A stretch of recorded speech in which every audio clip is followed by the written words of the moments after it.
Welcome to Outside the Box. What's up, guys? Welcome back to Outside the Box. And today we have another Lego video for you guys. We have a Ford Mustang Shelby GT500. GT500. We're gonna build it. It's 544 pieces, 9 plus. I'm way older than 9. And yeah. And what else? It's a pullback car, right? Yeah, it's pullback, so it's wind up.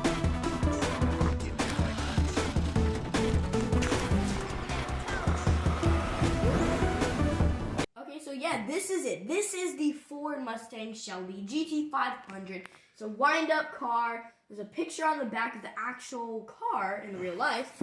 It is a Technic build, meaning it is with those pieces that have the holes in the bricks and those little like cylinder connector pieces that you can put in. It's 544 pieces, 9 plus, and looks like you can like scan it, download something on Legoland. The augmented realities. Except the Oasis.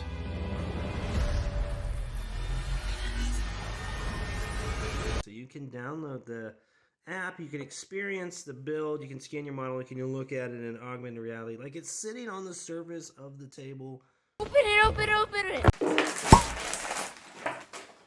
Oh, we got stickers. Stickers! It's bag 1. Looking at this instruction manual, I'm thinking, this is going to be a long night. We've got our wind motor right here already assembled. That is cool. We actually got 2 of them. We got bag 1. And bag 1, we're going to start. No, that's not bag 1. This is bag 1. It says bag 1. No, that says 1. This says 1 too. There's 2 1s. I am so confused. Well, at least there's only 2 bags, so it makes me think maybe we can get it done in time, but that manual is very intimidating. But anyway, let's start building.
days. Yep. As you can see, we're in clothes. We had It was like 3 days. It was probably 3 days, but part of it was just the time. Like we just needed to stop, had other things that we needed to do, and then come back to it. In fact, if you looked on the video, you probably saw Mom come in and help build as well, because we had quite a few hands on deck to put this together. Because we all like building Legos, and it's really cool to see things come together, especially the Technic side. The first thing when Mom opened the instructions was, we're never doing Technic again. Well, this is the Ford Shelby Mustang GT500.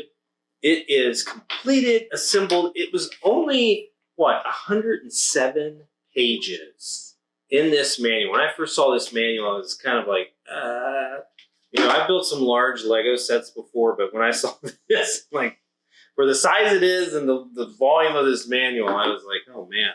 But it was actually a really enjoyable, fun build. I think probably the most challenging part, like with a lot of Lego sets, is putting on the stickers. There were a lot of larger stickers, but there were small ones, specifically the Mustang Cobra logo here on the front, the grille, the lights. So there are some features on this that are kind of cool. I mean, the hood opens, which is really cool. There's not like you can see into the engine bay. There's not really a motor there, but it's still something really interesting to look at. The steering wheel turns, but it does not turn the wheels, which is fine. But anyway, this is a pullback racer. But right now, if you look on the back here, we do not have the release, which this is the release piece, installed that allows you to basically release the pullback mechanism so that it'll fly forward, and it goes pretty fast. But we'll do that here in a second. We'll just do it across the table so you get kind of an idea. One of us might have to catch it. It goes fast. It goes fast. Extra pieces, there's always extra pieces with Lego sets, especially these small, like 2 one-stud pieces and some of the specialty connectors. The harder part was the chassis, but the body panels are pretty large pieces, easy to assemble to get sort of the overall feel of the car. But why don't we, at this point, let's show you when we take off the back how we do the actuator. So the back part of this is kind of cool. So the Cobra emblem piece of the back removes, and then this back portion of the bumper comes off like that. And now you can kind of see inside there where you can take your release and push it back into the connector, and now it's kind of like on sort of a lever action thing going on here. The other cool thing is this is in the up position. It'll hold that tension as you start winding it back. It'll coil it up ready to release. But if you keep it down, it'll just go on its own. Whoa. Oh my gosh, it's heavy. It's like fast. pushing mine. Look at that, you can see. So wow. if we do this, you can hear it clicking. It's gonna hurt my hand be really I know, it's like my hand moved. It's tough. It's pretty cool. I mean, it has really a lot of power and can probably go pretty fast. We haven't actually tried to wind it up like a lot to the furthest point, because there's a point, I'm sure, where you'll wind this up and it's just not going to wind up anymore. Yeah, like it's all those ways and it just goes on. It just goes around the world. Oh man, that just never stopped. Perpetual motion machine. Man, when I was a kid, when Technic first came out, I had a bunch of these sets. Nothing like this. I mean, the cars were really simple, but they've come obviously a long way. Lego's come a long way in all of their stuff, but this is really impressive, really exciting. And I think this is a good family build too. Fun to do with the family. I mean, it is challenging, but yeah, like it's maybe fun. 5 and under wouldn't be. 5 and under, maybe not. But anyway, this was fun. I think you had a good time. We were coming in and out, building it. I hope you enjoyed the sped up version of it. But if you'd like to know more about this, check out the links in the description. And I encourage you to check out lego.com and continue to build and look for sets if you are a Lego enthusiast. But anyway, I mean, do you have anything to add? Nope. No? Well, guys, thanks for watching, and we'll catch you on the next one.